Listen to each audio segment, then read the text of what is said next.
everyone, this is Vicki and welcome back to my channel. I appreciate you stopping by today. And I'm going to make a treat box out of the scrapbook.com house treat box dies. I have them all in this one envelope because there's some add-ons that they came out with. But the add-on that we'll be using for today's card is the Gingerbread treat box add-ons. And I need to make a little something for the young lady that cleans my house on Fridays. So I thought this would be a perfect opportunity to get another video out before the holidays get too hectic. But let's go ahead and get started. For my first step, I went ahead and cut out 2 pieces of the die that is the base of the box.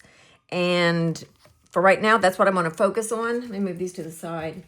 And like I said, I cut 2. This one I taped off camera.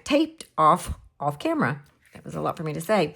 And what I thought I would do to give it that gingerbread toasty look is bring in my Distress ink in Vintage Photo and a blending brush. And the reason I taped it off is because I didn't want to get ink on the tabs, because there's the tabs here, and then these, of course, will fold under for the bottom.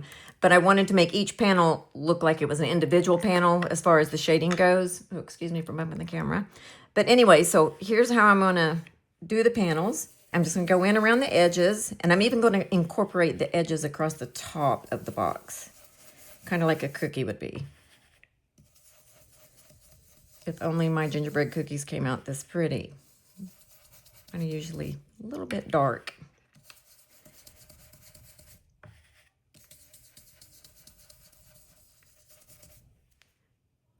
I think that should be okay. And that's also going to get covered by some of the gingerbread house add-ons.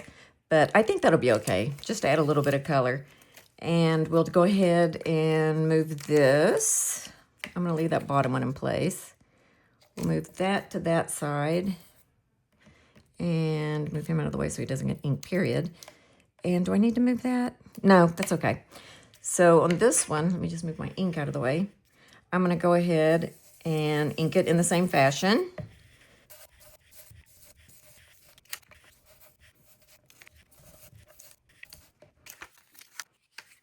Okay, now that I have this panel completely inked, or as much as I'm going to ink on it, I'll go ahead and do the same with the other panel, and I will be right back. Okay, now that the ink blending is done, I went ahead and pulled out the dies that I'm going to cut for the individual decorative parts for the treat box. From the Gingerbread treat box add-on set from scrapbook.com, I'm going to be cutting a few of these, well, most of the panels actually, or most of the dies, I'm going to cut from the Fawn Pixie Dust glitter cardstock. And then the little gumdrop die, I'm going to cut red and white kids foam. I'm pretty sure everybody's familiar with what kids foam is. But I'm going to die cut some of those to put along the trim of the box. And then for our door, I've decided to use, it came out, I believe, this year, the scrapbook.com Rainbow Glossy Cardstock. I'm going to cut the doors out of the green glossy cardstock, and let me see if you can see it. It's almost like, oh, there you go. You can kind of see reflective. It's glossy, but in a good way.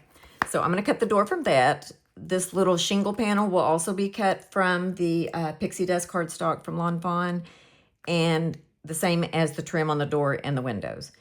And then for the last step, and I'll bring it up again when I'm doing it, is I'm going to die cut the individual panes and cut those out on the pearlized vellum. And I'm going to go ahead and put adhesive on the back of them so that I don't have to sit there and mess around with glue and stuff. But we'll revisit that whenever I get to that step. I am honestly having the worst talking time this evening.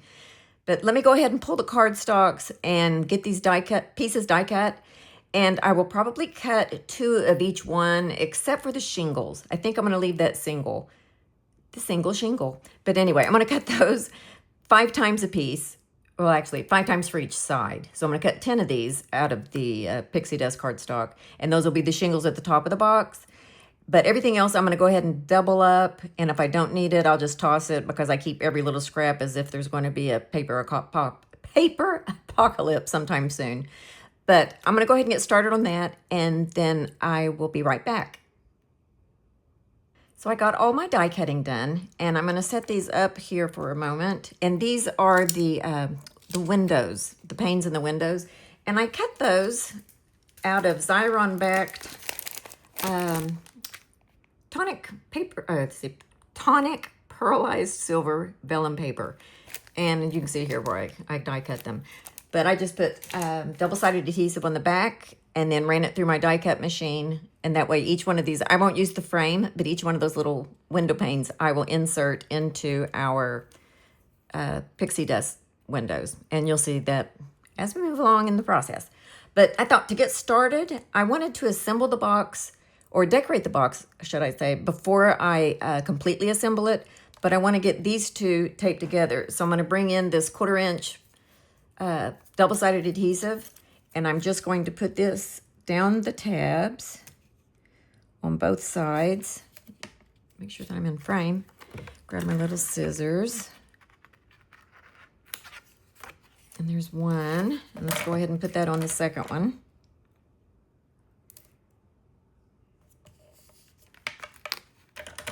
And that way they'll have good, strong adhesive holding the weight of the box together. And we'll wait and put tape on the bottom when we get to that point so I know how it gets assembled. All I've done is kind of look at the general instructions. But let's go ahead and tape these two together. Get that bottom lined up. Okay, I think that'll be good. And then we'll just leave that release paper on until we are ready to actually assemble the box. And I think the safest place to start is adhering the 10 die cuts that I made for the roof. And I'm going to go ahead and just use Collage medium for that. And I think probably also the safest bet is to start at the bottom. That way the shingles are stacked on top of each other. So I'm going to go ahead and get that started, and I'll just speed through the process, and then we'll gather together afterwards.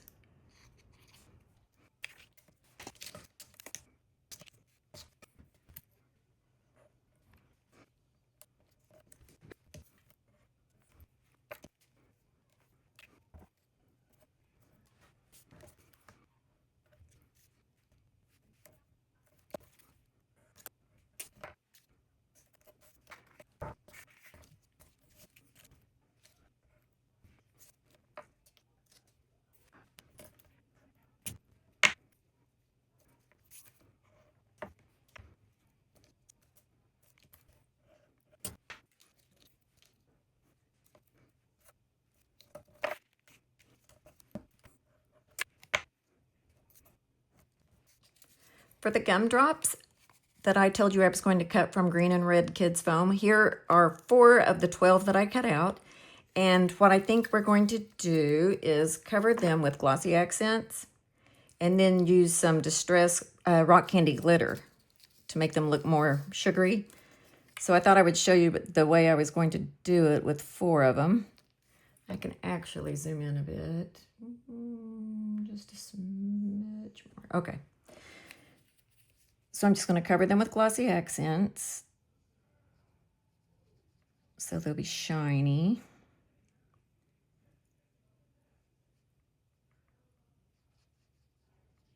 And that looks good.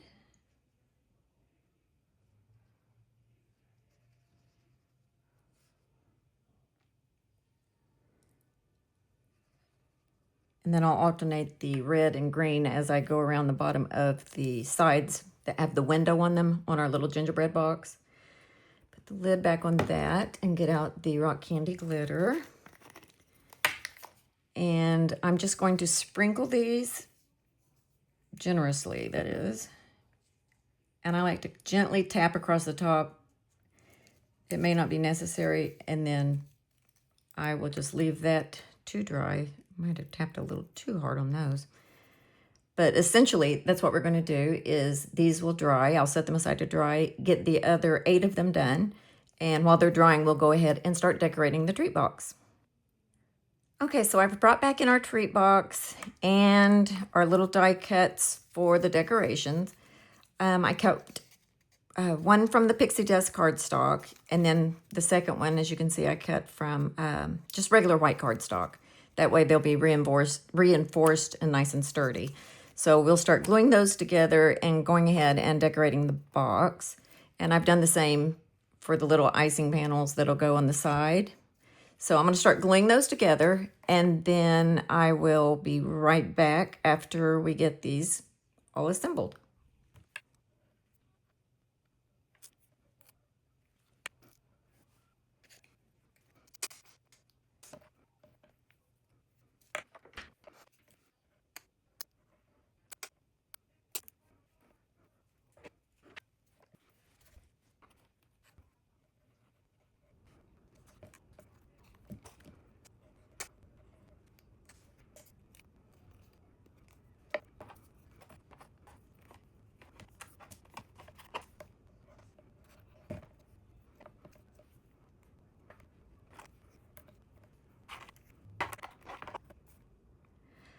Okay, these are the little panels that'll form the candy sticks. And these will go, I believe it's this panel.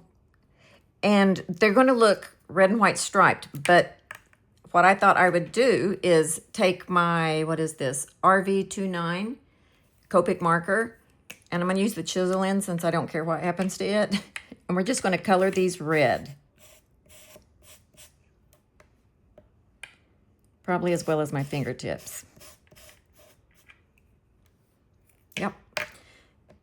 And then you'll see that whenever I overlay the white piece, we'll have our little red and white candy stripes. And I'm going to do the same thing with our peppermints. I'll color this portion red with the Copic marker, and then we'll glue them onto the little circles over there. So I'll go ahead and get that done, and I'll be back with you in a moment.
Okay, I wanted to stop and tell you about this piece.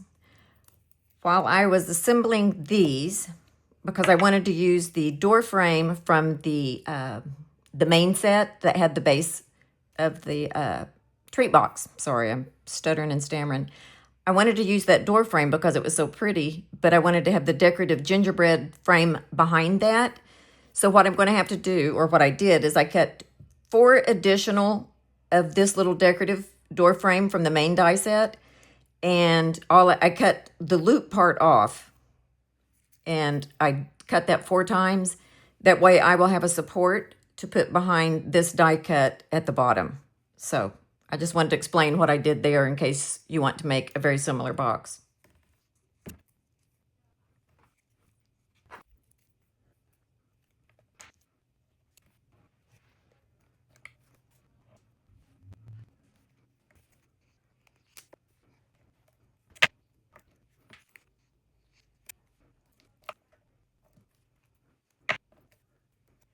Okay, now that I think I've got everything doubled up, all the layers glued together for our little decorations and the candy pieces, we're going to go ahead and start applying them to the treat box. So let's start with the icing that's going to go over the slot panel.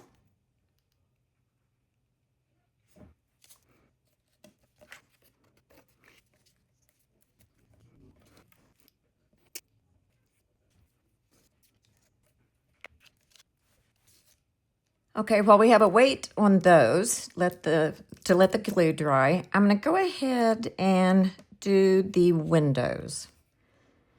And the windows, I'm going to put one on each one of the panels that has the shingles on it.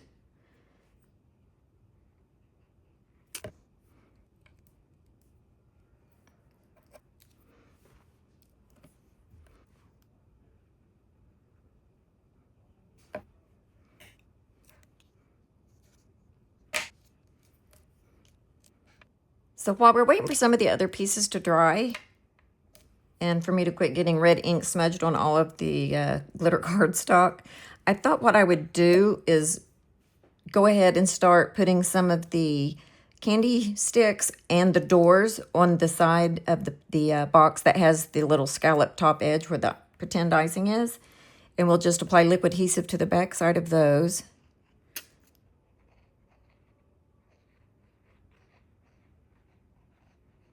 Like so. And I'm so an over adheser is why I have such a mess going here. But I'm going to use these tweezers to my advantage. And I'm going to put this in the center to the best of my ability. I'm going to pull this out of frame for a second. I'm going to fold that panel down so I can try to get it lined up with the bottom edge. Just pulling it over the edge of my glass mat, trying to make sure that I had that actually on the bottom instead of free floating. And then we'll do the same with the other. Even the glue's not really set up on these yet either. But if I be careful, I think we can get everything in place. Move that one. I think we were safer with the tweezers, weren't we? That one's going to have to move. And again, I'm going to pull that out of frame for just a second.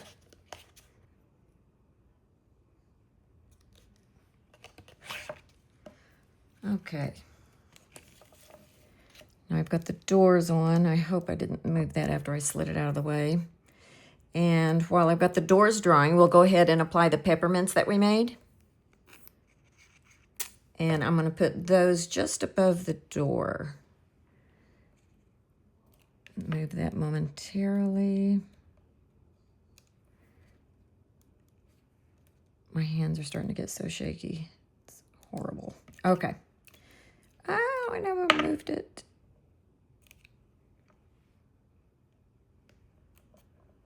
Okay. It's all about the dismount. Okay, so let's go ahead and put the peppermint above the other door.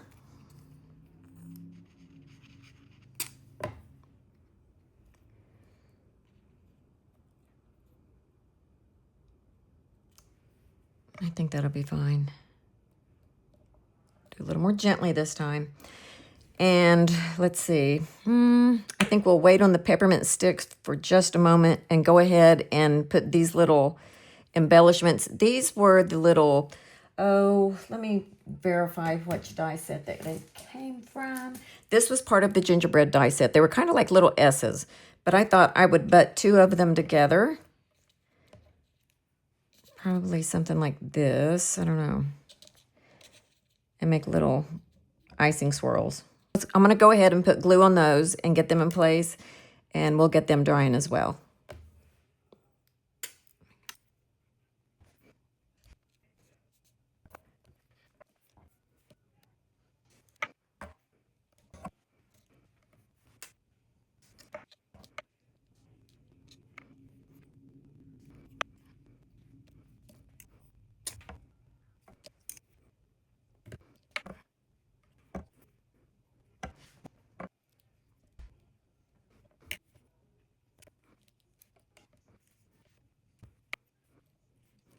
As we're waiting for some of the other pieces to dry, I thought we would go ahead and apply the Kids Foam gumdrops underneath the window panels.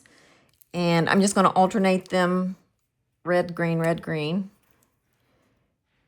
because usually this foam takes a little bit of time to dry. So I'm just going to glob a little glue on there and go from corner to corner.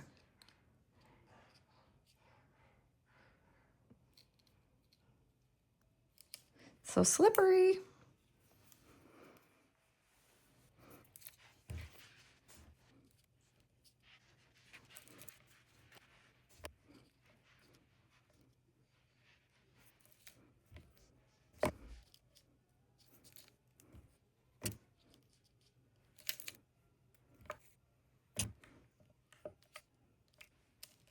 And then we'll go ahead and do the same underneath this panel.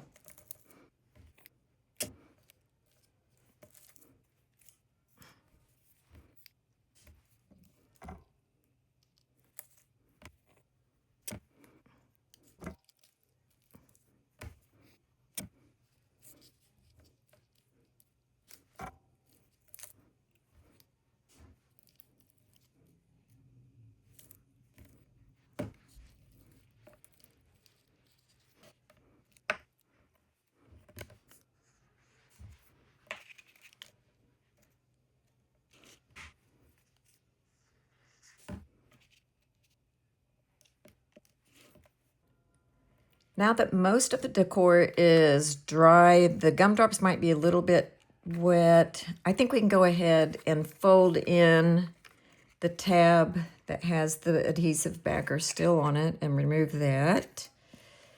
And then gently try to line these up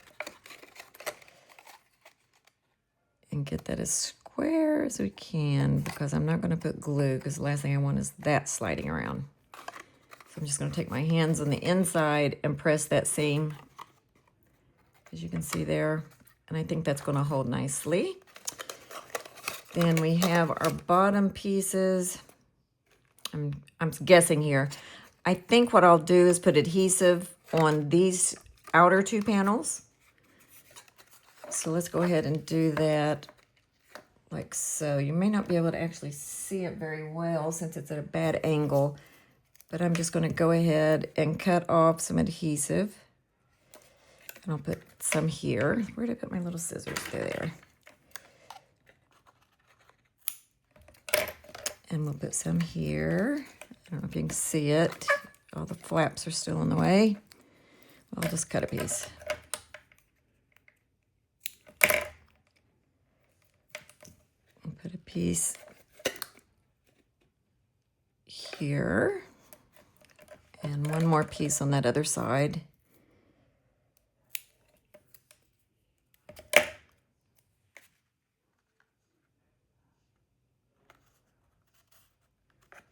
Okay, and I think we'll do the same on this side.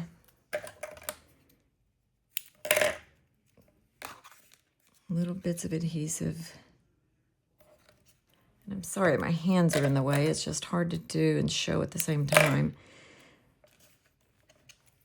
If I could get the tape off my finger. And we'll put that one there. And one more piece here. And that should be a pretty secure bottom. So I'm going to go ahead and remove the backing release paper off of that. And you might be able to use liquid adhesive. I don't think that I would, simply because I want this to be extra sturdy and dry more quickly.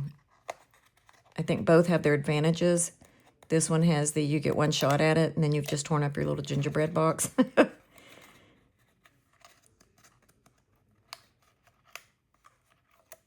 Okay, so there's our sides with the tape. This one, you know what we're going to do? We are going to put glue on this panel right here. Very carefully, which is usually not in my vocabulary. And then pray that this doesn't mess up. And let me see, what have I got that I can poke it? Oh, here's some glue. I'm just kind of moving that about to put some pressure on the bottom, trying to get that to stay. And I think that's pretty securely in there. This is just a Pops of Color giant bottle that I got from scrapbook.com. but I think that feels pretty secure. And then to close the box, move that out of the way. It is so much easier to do things when you're not recording them at the same time.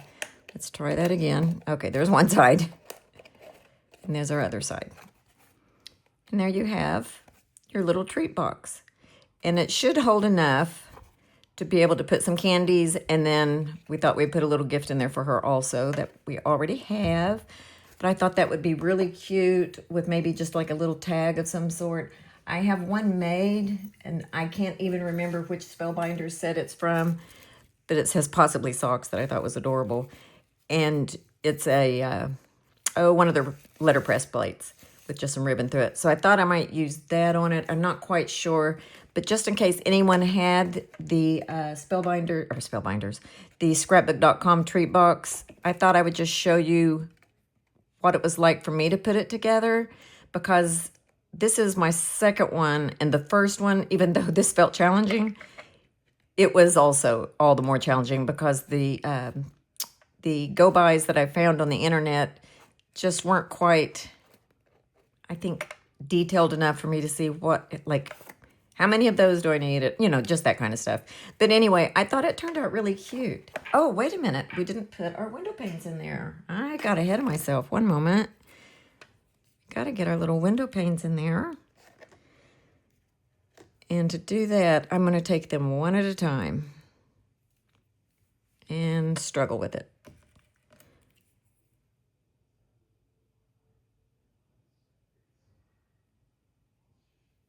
There we go. Get my tweezers.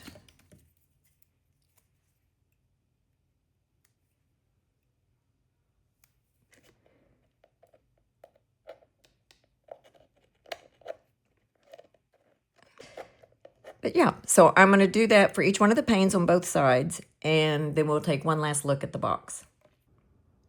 Okay, now there we have it for real. I got all the little window panes inserted, complete with my inky finger spots, and they look so much cuter with the little window panes in there. And the doors and our little candies that we painted with the Copic. So it turned out really cute. And surprisingly enough, what it's about, 2 3/4 by, I would say, 2 3/4. So it's about a 2 3/4 by 2 3/4 box. But I just think it looks really cute. I would definitely not make them to give out on a grand scale because they're time consuming. But for that special little something for someone in your life, it really turns out really cute. Thank you so much for joining me on this video. And if you have any questions or anything, just post them down below and I'll get back to the comments as soon as I can. But I think this is a fun little project and they turn out really super cute. Thank you so much for watching. Everyone have a happy Christmas. I've added a list of all the products I used in the description box below the video for your use, just in case you're interested. Thank you so much for spending time with me today. If you enjoyed what you saw, I'd really appreciate a thumbs up, and you can subscribe to my channel by hitting that subscribe button and click on the bell if you would like to be notified of future videos. Until next time, happy making!